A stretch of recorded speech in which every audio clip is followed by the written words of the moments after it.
Hey guys, welcome back to my YouTube channel. Today we are going to do a one product review on the new Clio Kill Cover High Glow Foundation. I'm really excited for this one just because Clio is probably my favorite K-beauty brand. I love their foundations and they're very famous for their foundations, and to come out with a liquid version, I'm quite excited for that. And the most exciting thing is this does come in a kit, so you get a setting spray alongside it, which I think is just a steal, and I don't have a setting spray from them, so it really completes my collection. I do have it on my face, but if you want to see a detailed review, then let's just get to the main part of the video. Within this kit I ordered from Olive Young, it does come with a setting spray as well, which I'm really excited about because I don't have any setting sprays from Clio. And let's just get into the foundation. I got the shade 4BO, which I'm pretty sure is the darkest shade, and it corresponds to Ginger, to their cushion foundation, which is the shade I use, and I find it perfect for my skin, sometimes even a little light in the summertime. But this is the packaging, and let's just open it up. Now this is what is inside that kit. This is the beautiful setting spray, and you actually get quite a lot in here. You get 50 milliliters, and it's a very beautiful pink plastic bottle, and you have a pretty relatively normal spritz. So that's what the spritz looks like, very fine. No scent at all, which is very nice. And the foundation bottle is also quite unique. It's this kite shape and actually quite flat. I thought it'll be more fatter, but I guess that's really good for if you want to pack it in a bag and go traveling, because it's so flat you can take it anywhere. And this is, as I said earlier, the Kill Cover High Glow Foundation in the liquid formula. They do have it in the mesh cushion, which I actually haven't tried out in the past, and I think I might give it a go in the future. Now you can see my skin is very glowy. That is because I've already prepped and primed my skin with some primer, and it does have SPF in it. I'm using the Heimish Artless Glow Base, so you can see my skin is glowy and sun protected. From the description, I don't think this has SPF in it, so that's why I prepped my skin with a lot of SPF, and it is meant to be a full coverage foundation that still gives you a soft glow, so it gives a skin-like texture when you put it on your face. And you are meant to shake it well before use and just put it onto your skin and dab it out with a sponge. So I'm going to try this out in two different ways. The first way is I'm going to just put it on my skin, sponge it out. Second way, I'm going to use my spatula and see how full coverage it can be even if I apply a thin layer. Okay, let's shake this foundation up. It feels quite liquidy just from the bottle, but we can, ooh, so you guys didn't see that, I don't think, but I pulled out the pump instead of the cap, which is really bad. And it is all over my table, so I'm going to clean that up. But the good news is it does feel very liquidy, very comfortable and watery on the skin probably. So now that we got some on the table, let's just swatch it anyway. So this is what it looks like. Very, very watery, as you can see, almost like a serum texture, and it does feel quite full coverage as well. Doesn't feel uncomfortable on the skin. Looks like it is full coverage, but yeah, need to wipe that off ASAP. After that mishap, I finally got the actual pump out rather than the entire kind of applicator situation. So now I can apply it after wiping everything off of my skin and my table. But yeah, let's give it a pump. I'm going to do 2 pumps of foundation just because I want to also test how much I can use to get a full face. Let's get it out. 1 pump, 2 pump. So you can see it actually is quite runny as a texture. It almost feels like it could be a water or serum, which tells you that it does apply very carefully and it does adhere to your skin, which is a good sign. What I'm going to do is on this side of my face, I'm just going to apply it straight with a sponge applicator and see how it goes. This is my normal dotting method. I just dot it on the center of my face, a few drops of it, and then hope for the best. So now I'm going to get my Juno & Co sponge. This is a beautiful microfiber sponge, and pat it out. Okay, it definitely has good coverage to it. I had some redness on my cheeks earlier. I'm not sure if you guys noticed it, but now that is actually covered up quite nicely, and it's quite a thin texture. It doesn't really look like it's too bulky. The only thing is, because it's such a glowy texture, you can see it does kind of gather on my nose just ever so slightly. Not a big issue, but that is something to keep in mind of, and this shade match is perfect for me. It matches my neck really well, and you can see it does kind of reduce like the oily shine to it, but it still has a glowiness to the skin, which I really enjoy. I think that is really nice, and I only use like one dab of my finger, which is really good. So now let's experiment with the spatula. This is one of my favorite techniques, you guys know. So we have a 45-degree angle, slather some onto the spatula and just spread it all over the face. Okay, now that I have roughly applied it all on my face, I'm going to blend it out with my Juno & Co sponge again. Very nice as well, very thin. I think I don't see a massive difference between both sides of my face. Looking at my phone camera, I do look like a tin man. I think it's also the lighting, so bear with me, I'm using natural sunlight.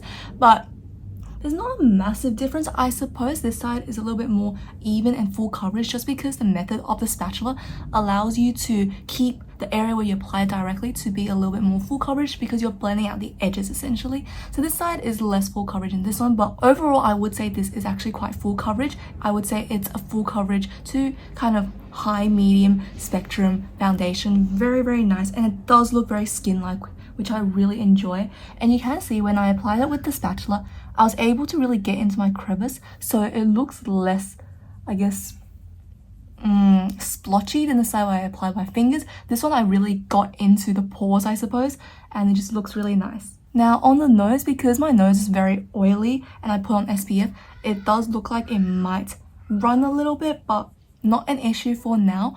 Overall, so far, I really like the first application. Now I'm going to powder my face and we'll do my full face of makeup. I'll come back and do a review. Powder, I'm going to use a very mattifying powder. I'm going to use my About Tone Blur powder. I really like this one. I just think it's one of the best powders if you want to make your makeup last all day and super mattified. I do love using this one with a brush, especially a smaller precise brush like this one, and sweep it all over my, oily areas. So what I'm going to do is start on this side. I'm going to go under the eyes, over the nose, like so. So patting it in and then sweeping it out, like so. You can see that instantly mattified my face. So that is powdering done. I didn't powder all of my face. I only applied it on the areas where I get really oily and usually makeup slips off. I kept this part still quite glowy. I like that look. I like a more mattified center. And so far the skin is looking really darn good. I am really liking the look of it, and yeah, I'm just hoping this will wear very, very long because that would be a dream. So what we're going to do now is actually take the setting spray and quickly set all over my face before I finish the rest of my makeup, and we'll do our check-in later.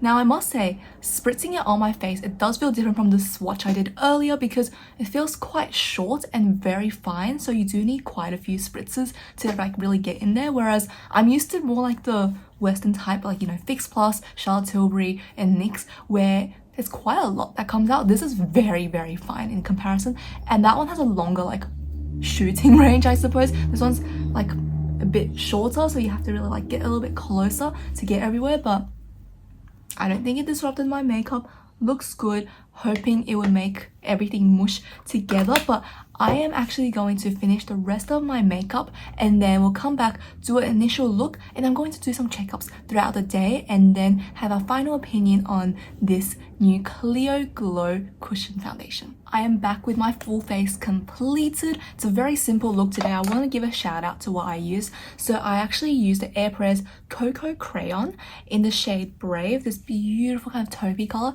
I used it for my eyeshadow, my lips, and my blush bronzer combo for my cheeks. This is really cool. This is like a all-in-one product, but it's in the shape of like a fat jumbo crayon. Very smooth and very pigmented, and really is super easy to blend out. It is like this cream. You can just look at that. You can just blend it together and it looks so nice, not streaky at all. Lately I've been just into like the whole minimalistic makeup situation where you use one product for a lot of different uses. So I'm shifting in towards like more simple makeup, which probably means I need to do an update on my makeup collection and just actually make it super small for once rather than just decluttering a few things. I'll see if I actually make that change. But about the foundation, it looks absolutely gorgeous. It's so pretty and it just makes my skin look like my skin but better, if that makes sense. I feel like this is a foundation a lot of people can use. A lot of foundations in K-beauty is if you have good skin with no texture, then it looks great on you, but if you have a little bit of texture, it does emphasize it. I feel like this is one of the foundations that it will not emphasize your imperfections, because recently my skin has been really dry. I've had like a red patch here and it's like sticking out. In real life it's very dry, but you can see it kind of just glosses over. It looks really nice. And the Tin Man situation is only on my iPhone camera. In real life it's not that bad. It's like a real life just glow from within situation. I genuinely really like this on first impressions. I'm going to do a checkup every few hours and then come back at the end of the day to report to you guys what my thoughts are, but so far looking good. It has been approximately 6 hours since I applied the foundation. This is me under direct sunlight. You can see it looks pretty damn good. I reapplied lipstick and lip gloss just because I had food and it was just everywhere. But the skin looks really good. I feel like my oily like nose actually made the foundation melt in throughout the day, which is so cute. But it also touched up my eyes and stuff. But I feel this is really good. Let's go under the lighting. This is me outside of the direct sunlight. Honestly, it looks pretty good. I think it like emphasized my texture just a little bit more, but in real life I think it looks pretty darn good. I'm happy with it. I think this is me against the sunlight. I was like facing that window and I moved aside, but this is against the sunlight. Still looks pretty good in my opinion. I think that looks really nice. It is roughly like 4:30. I know it looks really bright outside, but it has been a long time. So yeah, I'm really happy with this foundation. I like how it is. I think it lasted all day. I think I'm going to just wash it off now, but overall I really like the texture. I really like the skin like finish it gave my skin. I feel like everything lasted really well and mushed well with my powder as well. Really nothing to complain about it. Like, it looks good. I didn't touch up any part of it, so that is actually really incredible. But yeah, overall I would give this a solid like 8.5, 9 out of 10. This is a great foundation. I really like it and I will be using it lots, and the shade match looks good as well. But that's it for today's video. If you did like it, please give it a thumbs up, or even subscribe to my channel and let me know down below what you would like to see next. See ya!